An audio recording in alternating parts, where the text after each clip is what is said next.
Hi, friend. This is Alex McRobs, founder of the Mindful Life Practice, and you're listening to the Sober Yoga Girl podcast. I'm a Canadian who moved across the world to the Middle East at age 23, and I never went back. I got sober in 2019, and I now live full-time in Bali, Indonesia. I've made it my mission to help other women around the world stop drinking, start yoga, and change their lives through my online Sober Girls Yoga community. You're not alone, and a sober life can be fun and fulfilling. Let me show you how. Hello, everyone. Welcome back to another episode of Sober Yoga Girl. I am here today with my friend Rose Clark, and I'm really excited to have Rose on the show because I actually met Rose almost probably around a year ago on my friend Jeff Graham's show Back to Zero. And Jeff was part of the Mindful Life Practice for a long time and a good friend of Kathy's. And so Rose and I did a show together with Jeff, and it was really fun. And I kept saying that I wanted to have her on my show, and we never ended up making it happen until now. So now we're here, and welcome Rose. And Rose goes by Sober Vegan Cop on Instagram. So she's sober, she's a vegan, and she's a cop, and she has a shirt, which I love. And so she's here to join us today to talk about her sober journey and also her journey with grief. So I'll turn it over to Rose, and maybe Rose, you can tell us a little bit about your journey, your story with losing your daughter and your journey up to sobriety. Absolutely. Thank you so much for having me on here and allowing me, to share my story in this platform. I'll start with the way it all happened. I wasn't always a sober vegan cop, but my oldest daughter, I have 5 children. My oldest daughter, Catherine, who had 2 children, she dealt with a lot of mental health issues. She was bipolar, she had depression, things like that. And subsequently, it led to an addiction to heroin. And it was very short-lived from the time she told me she was addicted to heroin to the time, she passed away. It was like less than 2 years.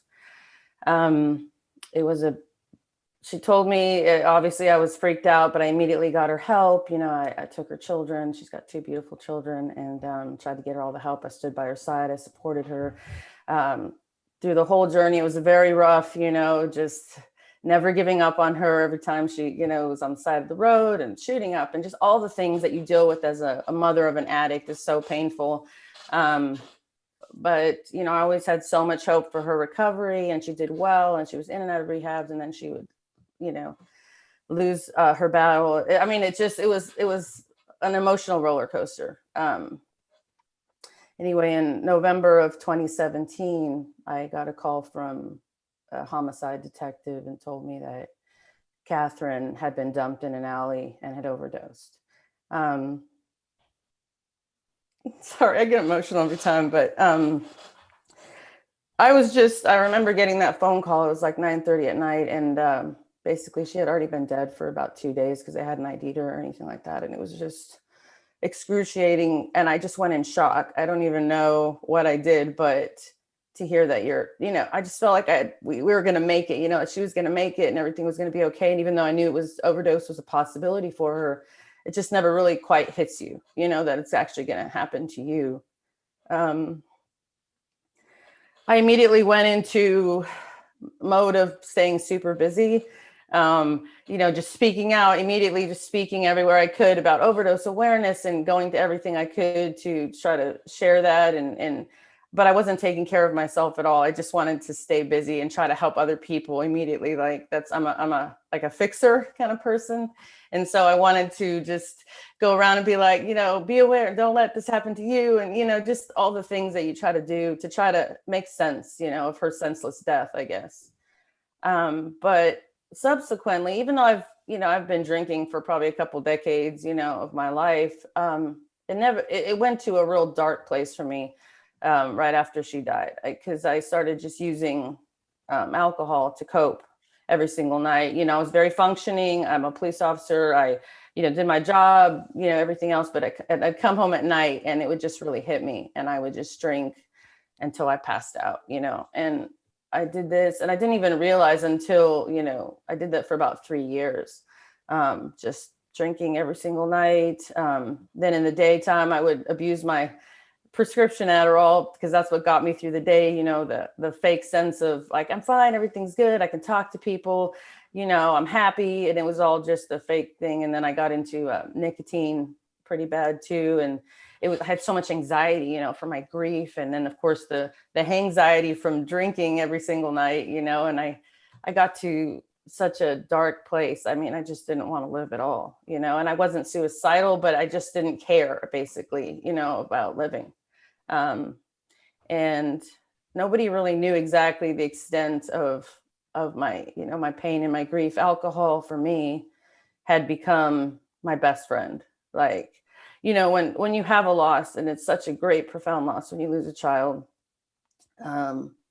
But when that happens, everyone's there for a minute, and then suddenly your journey becomes very lonely and it's isolating. And nobody wants to continue talking about your daughter anymore. And they're like, shouldn't you be better by now? And, all those kinds of things. And meanwhile, you're just screaming inside, because it's like walking around with like this open wound, that's just, you can't do anything to take away the pain. And it's physically painful too. And so when I would just come start drinking alone at night, and it like wrapped me like a warm blanket, it became like my best friend.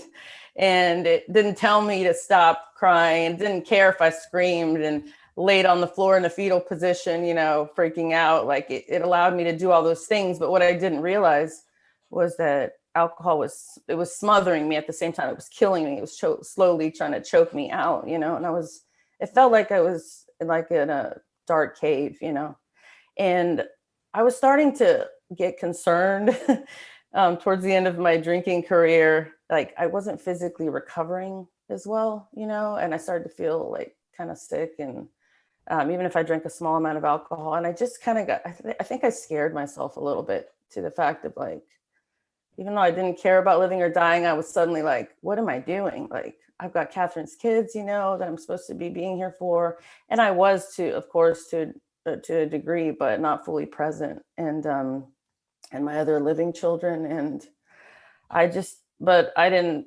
wasn't on my radar to quit drinking. I didn't realize that was part of what was, keeping me in the darkness. It wasn't allowing me to heal at all.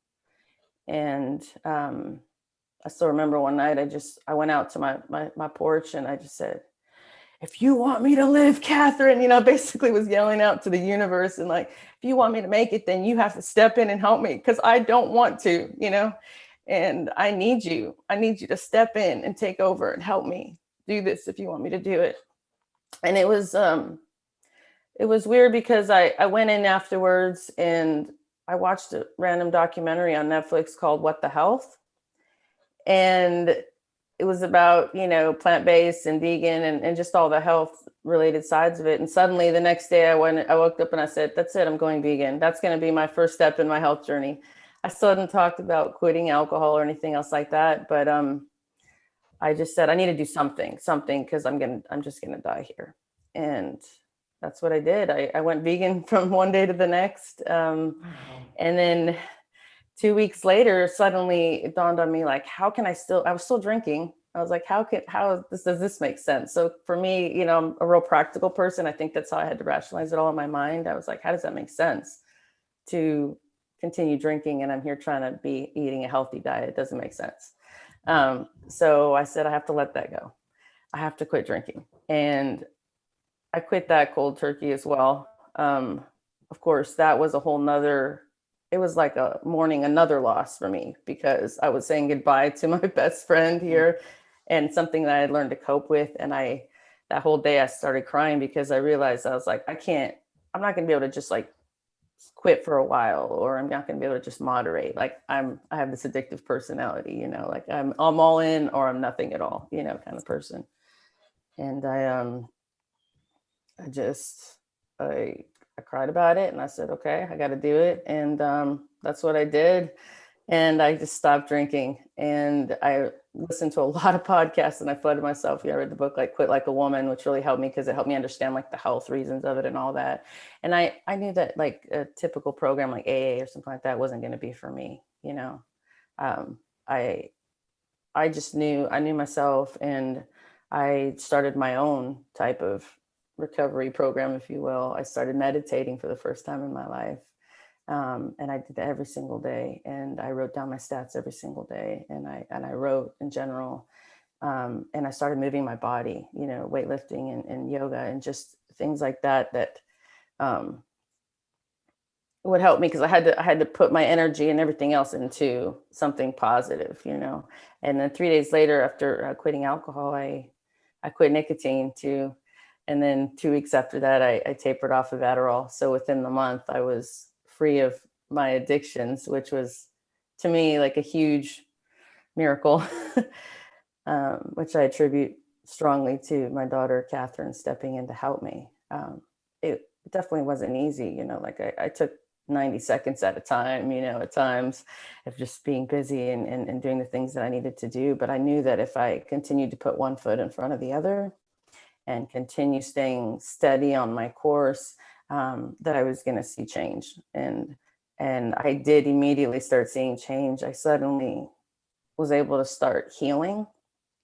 I set up a meditation room, which I'm in right now, and I started connecting with my daughter, because before that, it was just so black. I couldn't even see her, find her anywhere, and I just wanted to so bad.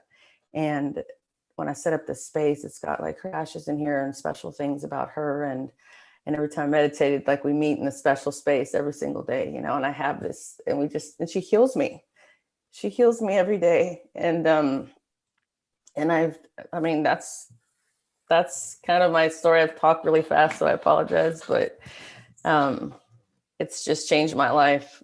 Quitting alcohol, it took off sort of like the filters or whatever else was going on. I quit numbing my pain, and at first I had that whole pink cloud, as they call it, where I was just like, oh my God, I need to bottle this up and give it to everybody. It's just so incredible, and then life starts setting in, and you're like, wait, what? We're having bad days again? Like, what's going on? And you realize that, but the difference was that I had the tools now, and I had learned how to deal with, my issues and my problems and my grief in a healthy way, and processing my grief in a healthy way, which really started helping me to heal. And I read a book by, oh my gosh, my mind is blank right now on the author. I apologize, but it's called the Finding Meaning, the Sixth Stage of Grief, David Kessler or something like that. And it changed my perspective on my grief, because before I just thought of everything as bad, like she's not here, the sad and the bad memories and everything else. And now I was able to focus on my gratefulness for the almost 25 years that I got to be her mom, and she taught me unconditional love, and all the memories and the kids that she left me. I started focusing all my energy on all the things that I had gotten from my time with her, and just processing grief in a different way that was super healing. So, talking a lot. Thank you so much for sharing all that, Rose.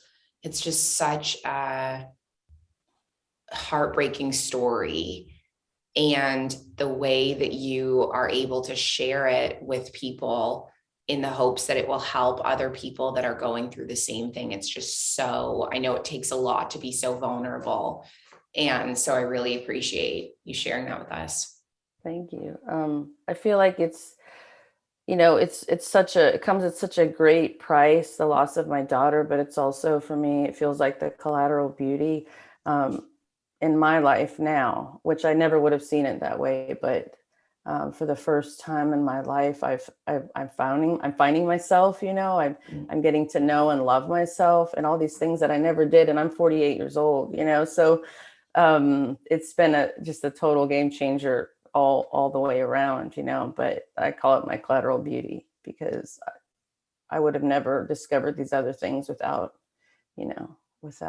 going through my grief. And of course, I still miss my daughter every single day, and I get emotional every time I talk about her, but I don't carry her as this, like, it's the grief as a heavy burden anymore. Mm-hmm. I carry it as, it's like she's right here on my side, and we're walking side by side through life with it, and it's never going to go away. But by sharing my story, I try to offer hope to the other people that have especially lost children. that you can find your way, and you can come out on the other side and be okay. You have to make a choice. You have to, want to do that, obviously. But there is hope, and life can be beautiful again, and guilt free. You can enjoy your life again. And it's just a matter of finding, whatever works for you, and being able to heal and allowing yourself to heal. And that's a game changer. And I've also started with my vegan stuff, I started juicing, and I started this little page called Sunflowers and Juice. But through my community, I started bottling up like just fresh pressed juice, and giving out to my community. We're going to be doing a goat yoga here at one of the little parks in our town that one of the people here that does yoga is doing. And I'm going to be offering like little, free samples of the juice and stuff like that. Just trying to start healthy initiatives, and, just try to be a positive impact in my community. And, even as a police officer, I use my story a lot, and just relating to people. And I had a mother the other day who lost her son to suicide. And I was just so grateful that I was the officer that was there to help her. And I follow up with her, and I check in on her, and I try to give her hope, for the future, even though it looks so dark. I was there, I was in that dark, horrible space. And now I'm in a different place, on my journey. And that's my goal in being so open and sharing my story. And obviously this is a condensed version, but, that there is definitely hope. And that's all I want to do is encourage others with it. And so there's so many interesting things that stuck out to me in your story. And one is like the way in which you found sobriety. I feel like it's so different. Like most people, or I shouldn't say most people, but I'll speak from my experiences, that I quit drinking first, and then everything else kind of rippled in. Like, then I was like, oh, maybe I'll try this vegan thing. Maybe I'll like reduce my coffee, and I just think it's so interesting how you started with veganism, and then you later were like, okay, well, alcohol needs to go too. And also the fact that you knew from the beginning, like, okay, I can't moderate, it needs to be gone completely. Because I feel like for me, it was like, okay, I'm going to take a little break before I finally accepted, like, okay, this is it, I can't drink anymore. And so just think it's so interesting, the method in which you found your sobriety. Yeah, I think I know myself really well. After this, I'm older, and I know that I'll go overboard. And I knew that when I told myself I had to stop drinking, well, first of all, with the veganism, I don't think that I would have just decided to quit drinking. So somehow, right. My daughter, I know she was working in the universe, saying, we'll do this with mom first, because then she'll get on board with this, and then the next thing might happen. And that's how it worked in my mind, the way my mind works in a practical sense, But when I decided to quit, I even told myself you can't even relapse. You can't even test it again, because I knew where I was at when I was drinking, which is such a horrible space. I knew that if I ever even tasted it again, I would be back 10 times worse, and I would never try again. And I knew this about myself, just so that's what kept me in my strength every single day. And that's going to be I'm 691 days sober. So in August, it'll be 2 years. And like I said, I've been drinking for 2 decades. So I find this a huge miracle, and just super grateful every day. I'm like, oh my God, thank you so much for not giving up on me. I tell myself, every day on my body, thank you for, I feel like I reversed any possible bad things that could have happened, just by changing up my health journey, but I feel grateful. My God, thank you for not giving up on me when I wanted to give up on myself, and I'm just so grateful to not be in that horrible space that I was in, because it is a nightmare. So it sounds like a big part of your journey has become spirituality.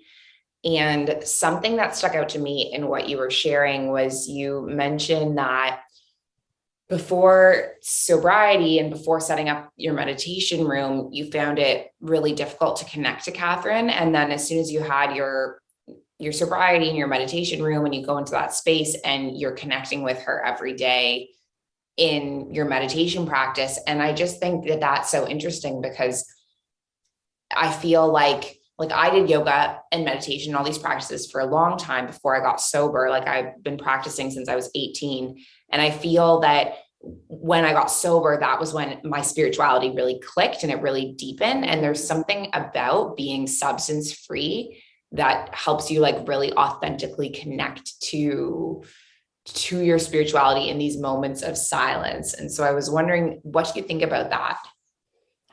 Oh, I completely agree. I think that getting rid of all the substances like removes the layers that are holding you back from, getting into that spiritual Mhm. space, into that different, dimension or whatever it is that people want to call. I'm not a religious person, but I'm very spiritual. And I really believe in energy and in the universe and things like that. And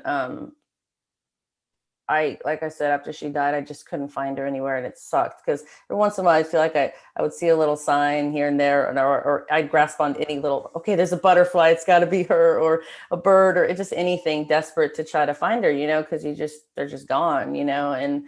and then setting up this space, just enable. I feel like I set myself up to allow that energy and her energy and all of that healing to happen. So I think it's really important, if you have the opportunity, even if it's in a small little corner, to set up a space that's just for that, and so I come in here every single day. That's how I start my day. And I come in here and I meditate, and I have her picture, and I kiss it, and I put my hands on her ashes, and, on the box of her ashes, and I light a candle, and I just feel her healing. And when I imagine it, when I'm meditating, I just feel like her white light just pouring out of her chest into mine, and I just feel it, and it's obviously working in my life, because it's changed my life, and I'm in a completely different place, and I'm a different person.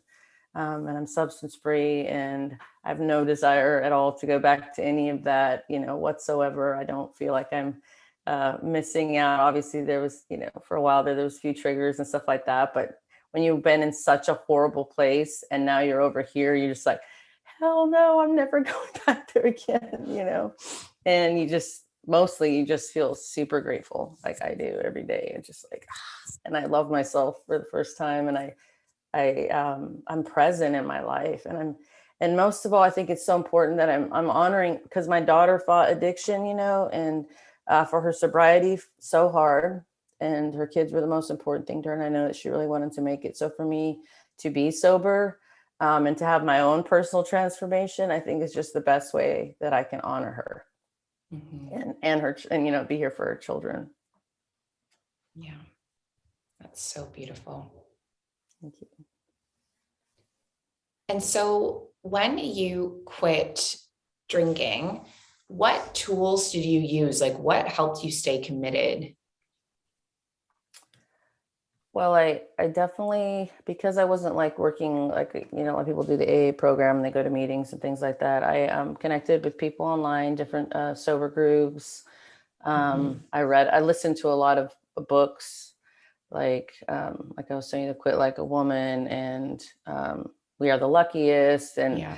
I don't know, just all the books that, the most relevant books for me. And then I just do the same routine literally every single morning, because I think that's a huge tool for me. I don't let myself slip a day of not meditating, of not moving my body, of not writing down, my stats, and other things every single day. So I always start my day, which is really because the consistency is where I start seeing change. You know what I mean? And so it's important for me to stay on a routine, because I feel like if I um, compromise in one little area, then what's to keep me from compromising from the whole thing? And that's just how I work. I like boundaries. I like to keep myself in, on a type of regimen, because that's what's helpful to me. I don't know if that answered your question, but that's what I do every day. And I flood myself with, like I said, groups and podcasts, and just, sharing my story really helps a lot too. Because Mhm. I share on a lot of sober groups, and grief groups, with parents that have lost children and stuff like that. And for me, it's like journaling for me, or like, it's writing that out every single day. I have so many people that reach out and say thank you. Um, and that it inspires them with their journey, that if I can make it, so can they. And so that's a huge part of what motivates me to keep doing what I'm doing.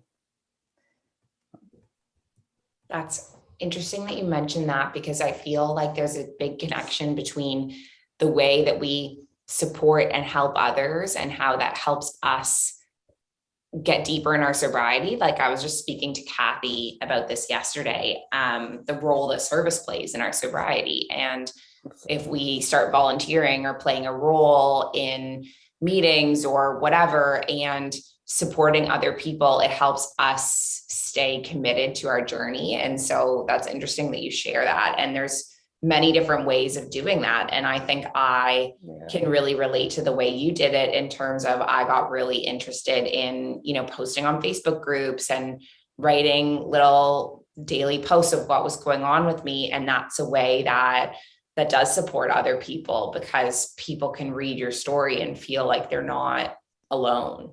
Yeah. And they can relate in so many ways, and that when you make things relatable, it makes people like, oh, okay, they get it too. You too. You know what I mean?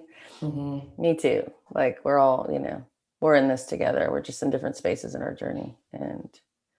But it's possible to make it if you want to make it. And it really comes down to a choice, and you can do it if you want to do it. It's just making that decision to do it, and then using the tools and everything, to be consistent with that choice so that you can see the change. And you have to be consistent, because sometimes change takes a minute, and people want it to happen right away. I know that with working out, I'm just like, oh my gosh, it's taking so long for me to get a little bit of a bicep or whatever, you're just like, keep going. And then you start seeing the results and you're like, man, my arms look great, kind of thing. So same principle. So what do you dream of for like your third year in sobriety? Are there any directions you want to take your project, like For the Love of Catherine? Is there any dreams you have in ways that you can support other people in sobriety or grief or otherwise?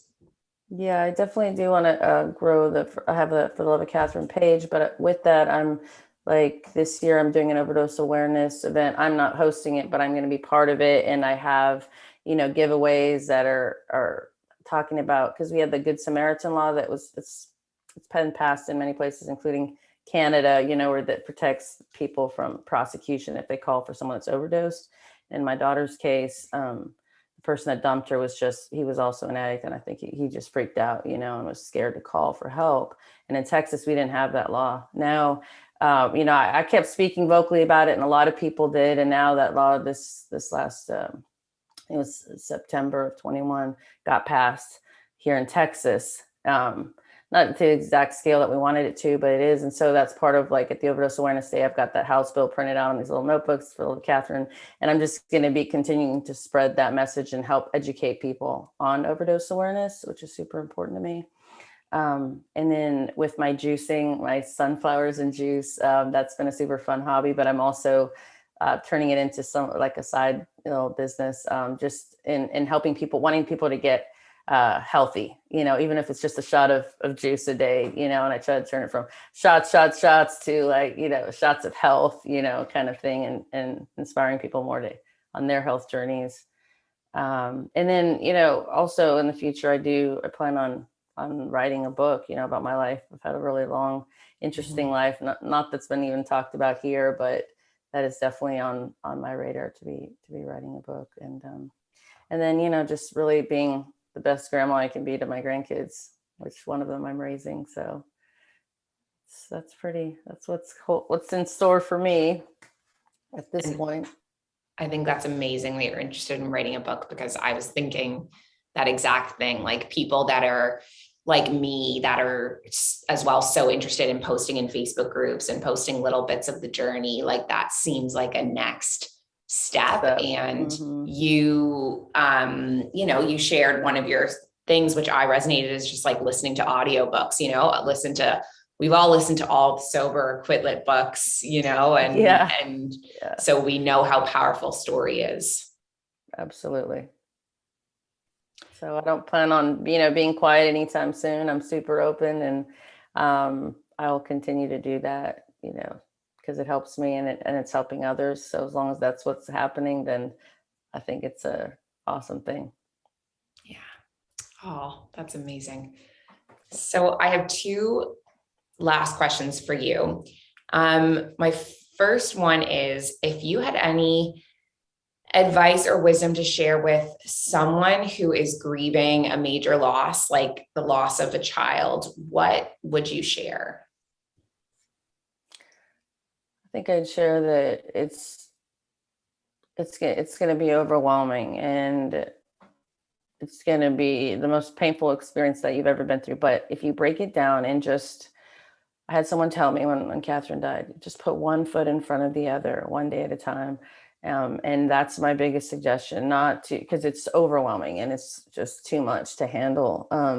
But just take, even if you have to take it minute by minute, just one foot in the other, one breath at a time, do that. And then one day leads to the next day and the next day, instead of thinking about how am I going to live my life, like, without my kid for the rest of my life, like it's just a miserable thought. So just putting one foot in front of the other, and life has a way of allowing healing and things to happen. But that's my best advice on that. It's literally just one breath, one foot at a time, one day at a time, and take it from there. That's my best advice on that. Yeah, that's great. From being almost 5 years in now. So I didn't think I was going to make it, but I'm still here. So using that philosophy. Oh, that's amazing. And my next advice, I mean, it could probably apply to the same thing, but maybe you have something else to share. What would you offer? What advice would you give to someone who is just starting out a sober journey?